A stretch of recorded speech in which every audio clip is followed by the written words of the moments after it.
सुप्रभात। हम पढ़ रहे हैं हिंदी सेकंड, हिंदी द्वितीय का पाठ अविकारी शब्द। अविकारी का अर्थ होता है परिवर्तन या विकार नहीं होना।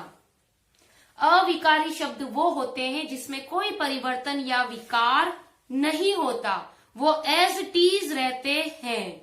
चाहे लिंग बदल जाओ, चाहे कारक बदल जाओ, चाहे वचन चेंज हो जाए, वो इतने ढीठ होते हैं वो शब्द जो अविकारी होते हैं कि वो चेंज नहीं होते हैं, वो एज इट इज रहते हैं, वो कहलाते हैं अविकारी शब्द। तो अविकारी का अर्थ होता है परिवर्तन या विकार नहीं होना। अ लगा हुआ है ना विकारी में, विकार का मतलब होता है परिवर्तन और अविकारी का मतलब होता है जिसमें विकार या परिवर्तन नहीं होना। अविकारी शब्द की डेफिनेशन देखो। अविकारी शब्द वे होते हैं जिनमें लिंग, वचन, कारक आदि के कारण कोई परिवर्तन नहीं होता है। अब इसमें हम भेदों की जानकारी लेंगे। इसके भेद होता है पहला क्रिया विशेषण। क्रिया जिसने पढ़ा है, विशेषण जिसने पढ़ा है, वो क्रिया विशेषण आराम से पढ़ सकता है। क्रिया विशेषण इसके भेद पहला। दूसरा होता है संबंध बोधक। तीसरा भेद होता है समुच्चय बोधक और चौथा और अंतिम भेद होता है विस्मयादि बोधक। विस्मयादि बोधक को आप जानते हैं, ये साइन लगा होता है ओह, छी, आह, उफ, तो ये साइन लगा होता है विस्मयादि बोधक शब्दों के आगे। पढ़ाते पढ़ाते ही तो ये कठिन शब्द भी आपको लिखवाने जरूरी है क्योंकि आपको आते ही नहीं है। इसी से संबंध से, इसी से रिलेटेड हम लिखवाते हैं ताकि आपको भेदों के नाम भी याद होंगे। क्रिया विशेषण पहला कठिन शब्द। दूसरा संबंध बोधक।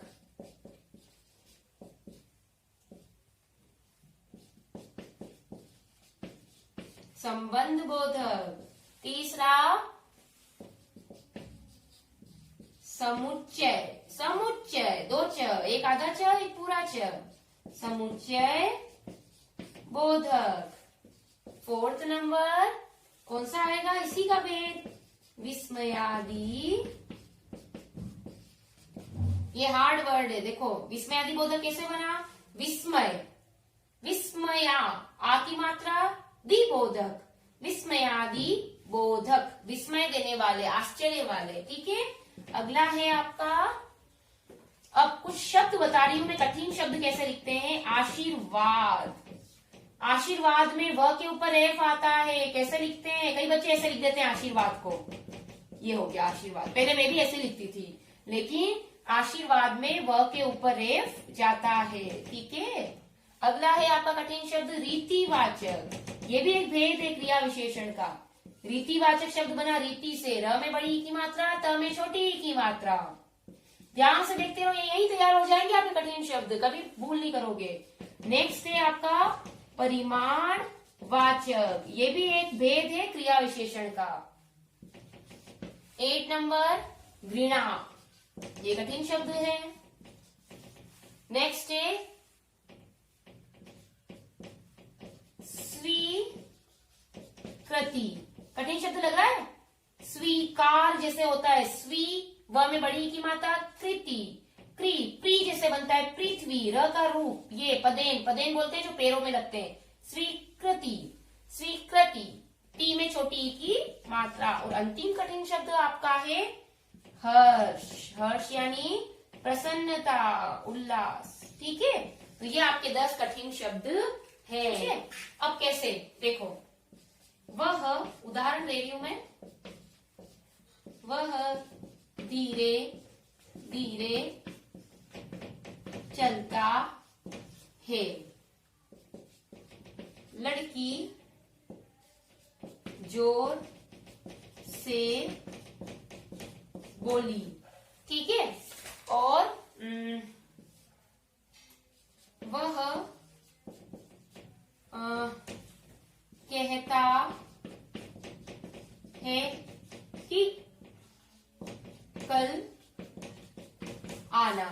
ठीक है, 2-3 उदाहरण लिखे हैं मैंने आपके सामने, अलग अलग भेदों के उदाहरण है, ये भेद बन जाएंगे। वह धीरे धीरे चलता है, अगर मैं बोलूं लिंग, वचन और कारक, वह धीरे धीरे चलता है, अगर इसका लिंग परिवर्तन कर दें, जैसे वह या राम धीरे धीरे चलता है। अगर राम का अपन लिंग परिवर्तन करते हैं, राम की जगह अगर रमा आ जाए, लड़की आ जाए, या लड़का धीरे धीरे चलता है, मान लो लड़का धीरे धीरे चलता है या लड़की जोर से बोली, लड़का धीरे धीरे चलता है, और अगर इसका लिंग परिवर्तन कर दें हम, लड़की लिख दें, लड़की धीरे धीरे, ये भी चेंज हो गई, धीरे धीरे चलती है। लेकिन क्या धीरे धीरे शब्द चेंज हुआ क्या? ये तो ऐसे तो नहीं लड़की धीरू धीरू चलती है, धीरे धीरे चलती है, ऐसा कुछ नहीं हुआ। तो जिन शब्दों में लिंग के कारण कोई परिवर्तन नहीं होता, वचन के कारण, वो कहलाते हैं आपके अविकारी शब्द। तो इसमें धीरे धीरे अविकारी शब्द है। भेद कौन सा है वो बाद में पढ़ेंगे। लड़की जोर से बोली, लड़का जोर से बोला, वह जोर से बोला, वे जोर से बोले, हम जोर से बोले, लेकिन जोर से शब्द चेंज नहीं हुआ। तो ये है आपका अविकारी शब्द। वह कहता है कि कल आना, वे कहते हैं कि कल आना, लड़का कहता है कि कल आना, लेकिन की शब्द जो है वो चेंज नहीं हुआ, ये भी आपका अविकारी शब्द है। तो हम अविकारी शब्द को डिटेल में पढ़ते हैं। अविकारी शब्द आप समझ गए होंगे कि ऐसे शब्द जिनमें लिंग परिवर्तन कारक आदि के कारण कोई परिवर्तन नहीं होता, वे अविकारी शब्द कहलाते हैं। अविकारी का अर्थ होता है कोई परिवर्तन नहीं होना, अविकार यानी परिवर्तन नहीं होना। क्रिया विशेषण दूसरा भेद है संबंध बोधक, तीसरा भेद है समुच्चय बोधक, और चौथा भेद क्या बताया था आपको? विस्मयादि बोधक। तो ये हमारे 4 भेद हैं अविकारी शब्दों के। अब क्रिया विशेषण के पुनः 4 भेद हैं, इसको फिर से 4 भेदों में डिवाइड कर दिया बेटा। पहला क्या है? काल वाचक क्रिया विशेषण। दूसरा स्थान वाचक क्रिया विशेषण। तीसरा परिमाण वाचक क्रिया विशेषण। और चौथे नंबर का आपका है रीति वाचक क्रिया विशेषण। ठीक है, तो ये इसके भेद हैं 1, 2, 3 एंड 4। उसके बाद ये तो क्रिया विशेषण का उपभेद हो गए। फर्स्ट 4 भेद हैं अविकारी शब्दों के, पहला, दूसरा, तीसरा और चौथा। क्रिया विशेषण, संबंध बोधक, समुच्चय बोधक, विस्मयादि बोधक। आपने 6 में भी पढ़े थे। सिंपल सा है, जो शब्द क्रिया की विशेषता बताएंगे, विशेषण क्या होते हैं? विशेषता बताने वाले शब्द। तो जो शब्द क्रिया की विशेषता बताएंगे वर्ब की, वह जोर से दौड़ा। दौड़ा कैसे? दौड़ना क्रिया है, कैसे दौड़ा? जोर से। तो क्रिया की विशेषता क्या हो गई? जोर से। तो ये क्या हो गया आपका? क्रिया विशेषण। समझ में आई बात? जो शब्द क्रिया की विशेषता बताते हैं वे क्रिया विशेषण कहलाते हैं। दौड़ना क्रिया है, दौड़ने की विशेषता क्या है? जोर से। तो जोर से क्रिया विशेषण हो गया। ठीक है, तो अब इसके भेद है ना, मैंने 4 भेद पढ़ा है, वो बताएंगे, उसके अकॉर्डिंग अलग अलग कहलाएंगे। अब इसका पहला भेद क्या है? इसका अ पार्ट क्या है? क्या था सबसे पहले? काल वाचक क्रिया विशेषण। काल, काल का मतलब है समय बेटा। थोड़ा दिमाग लगाकर भी सीखो कि कई परिभाषाएं ऐसी होती है जिसका उत्तर उन परिभाषाओं में छिपा होता है। थोड़ा सा दिमाग लगाने की जरूरत है। अच्छा, कालवाचक क्रिया विशेषण ज्यादा लगने की जरूरत नहीं है। काल यानी समय होता है। तो जो क्रिया की, जो विशेषण, जो शब्द या जो शब्द क्रिया की काल संबंधी विशेषता बताए वो कालवाचक क्रिया विशेषण। जो शब्द क्रिया की स्थान संबंधी विशेषता बताए वो स्थानवाचक क्रिया विशेषण। जो रीति संबंधी विशेषता बताए वो रीतिवाचक। जो परिमाण बताए, परिमाण संबंधी विशेषता, वो परिमाणवाचक। ठीक है, तो कालवाचक क्रिया विशेषण। पहले तो क्रिया विशेषण क्या होते हैं? जो शब्द क्रिया की विशेषता बताते हैं वे क्रिया विशेषण कहलाते हैं। अब पहला इसका पार्ट है कालवाचक क्रिया विशेषण, जो शब्द क्रिया की समय संबंधी विशेषता बताते हैं। जैसे उदाहरण देखो आप, अभी, अब, कभी, जब, जभी, प्रातः, साय। क्या प्रातः साय शब्द जो है, ये जो अविकारी शब्द है, ये लिंग वचन कारक के अकॉर्डिंग चेंज हो सकते हैं क्या? साय का सायो तो नहीं हो जाएगा, प्रातः का प्रातः तो नहीं हो जाएगा, नहीं होते ना ये, तो यह अविकारी शब्द, इसमें परिवर्तन नहीं होता है।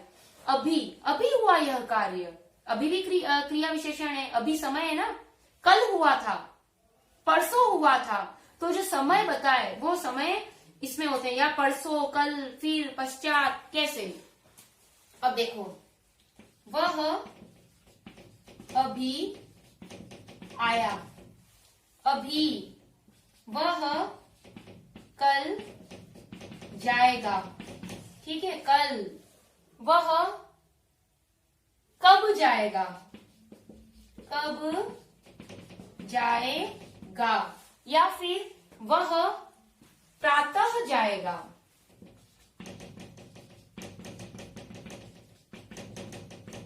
वह साय जाएगा, वह प्रतिदिन जाएगा, वह प्रति मास जाएगा, वह प्रति वर्ष जाएगा। तो जो शब्द क्रिया की समय संबंधी विशेषता बताते हैं, ये सभी समय है, अभी समय है ना, अभी, कल, परसों, तो ये शब्द हैं समय बताने वाले। तो ये अविकारी शब्द है जो परिवर्तित नहीं होते। तो आप इसको देखकर क्वेश्चन ये भी बनता है कि बताओ इसके अंदर इस जो वाक्य में है कौन सा क्रिया विशेषण है, तो आपको बताना पड़ेगा कि काल संबंधी, क्योंकि अभी, कल, परसों जो समय बताते हैं वे काल संबंधी क्रिया विशेषण कहलाते हैं। समझ में आ गया। अब दूसरा इसका कारक है, जो दूसरा इसका अविकारी शब्द का भेद है क्रिया विशेषण का, वो है स्थान वाचक क्रिया विशेषण। ठीक है, कैसे होगा देखो, जो शब्द क्रिया की स्थान संबंधी विशेषता बताते हैं वे स्थानवाचक क्रिया, अब इतनी राइटिंग का भी ध्यान नहीं रहता है, विशेषण कहलाते हैं।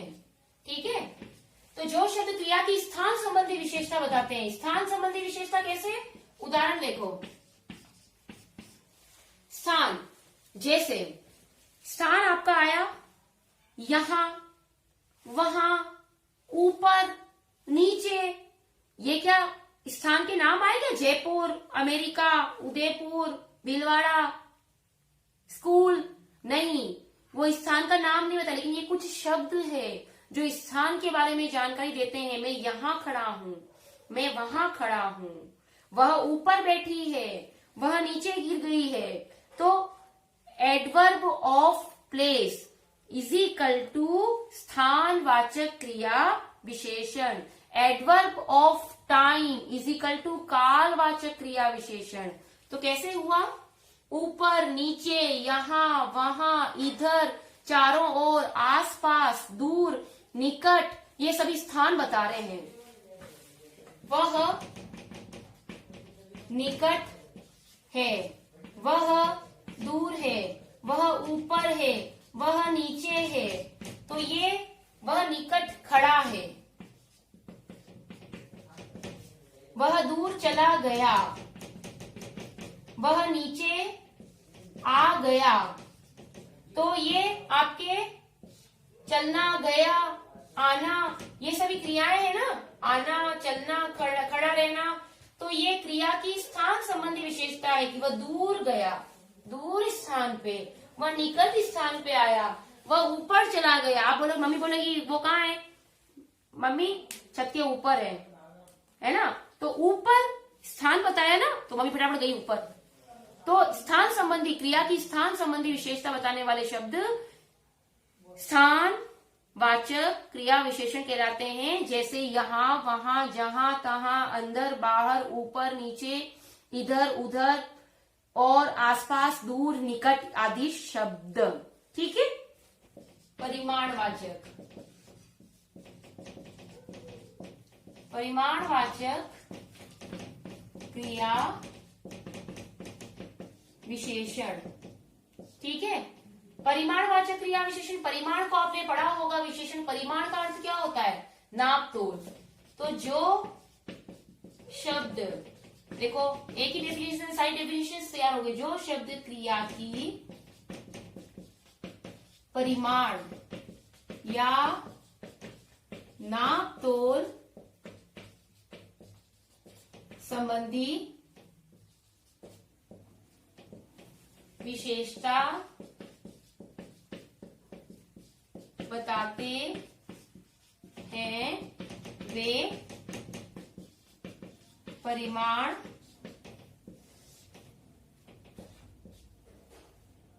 वाचक क्रिया विशेषण कहलाते हैं। समझे आप कि जो शब्द क्रिया की परिमाण या नापतोल संबंधी विशेषता बताते हैं। कैसे? देखो, सुनो। कम, कुछ, थोड़ा, उतना खाओ जितना पचा सको। रवि कुछ मुस्कुराया। कुछ मात्रा है ना, थोड़ी सी। इस लोटे में अधिक दूध है। अधिक, कम, थोड़ा। कितनी बरसात हुई? थोड़ी सी बरसात हुई। कितना पड़ा? मैम थोड़ी देर ही पड़ा। तो ये सब का क्या है? नापतोल है, मात्रा बता रहे हो आप। वह कितना बोलता है? मैम वो ज्यादा बोलता है। ज्यादा मात्रा। वो कम बोलता है। तो कम, ज्यादा, उतना खाओ जितना पचा सको।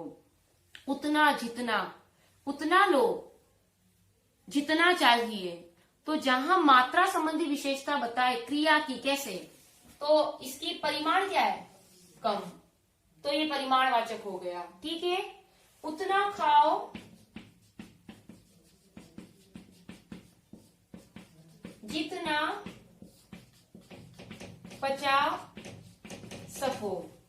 उतना, जितना, खाना क्रिया है, पचाना क्रिया है, पच रहा है, काम हो रहा है। तो ये क्रिया की परिमाण संबंधी विशेषता हो गई। परिमाण संबंधी विशेषता हो गई। इस लोटे में थोड़ा दूध है। अब इस लोटे में दूध अधिक है। अब आप बोलोगे मैम इसमें क्रिया तो नजर ही नहीं आ रही है। क्रिया का है, दूध अधिक है। हेल्पिंग वर्ब है। हेल्पिंग वर्ब तो है ना, यानी कि उसमें भी पता चल रहा है कि अधिक है कि थोड़ा है। तो वहां पर भी परिमाणवाचक होगा। कम, कुछ, उतना, जितना, अधिक, ये परिमाणवाचक क्रिया विशेषण है। ठीक है।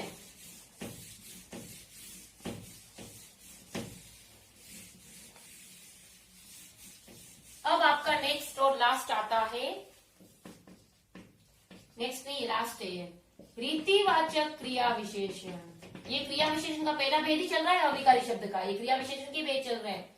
रीतिवाचक यानी कि जो शब्द या जिन क्रिया विशेषण शब्दों के द्वारा क्रिया के करने या होने का ढंग, ढंग क्या, रीति क्या है, क्या तरीका है। रीति यानी तरीका।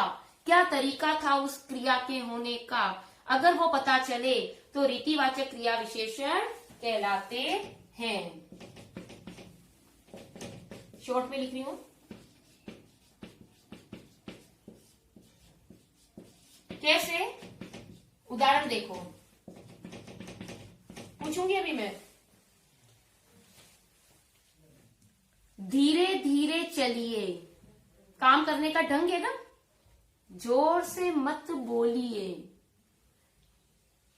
ये भी ढंग है। तो क्रिया के करने या होने का ढंग बताए, रीति बताए, तरीका बताए, तो वो रीतिवाचक क्रिया विशेषण होता है। जल्दी जल्दी आइए, तेज बोलिए, तो क्रिया के करने का तरीका। जैसे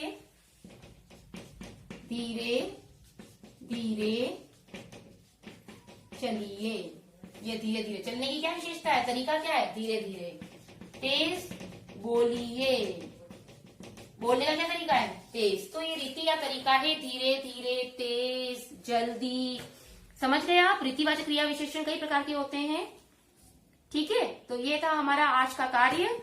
अभी आपके होमवर्क की बारी है, तो मैं होमवर्क आपको दे रही हूँ।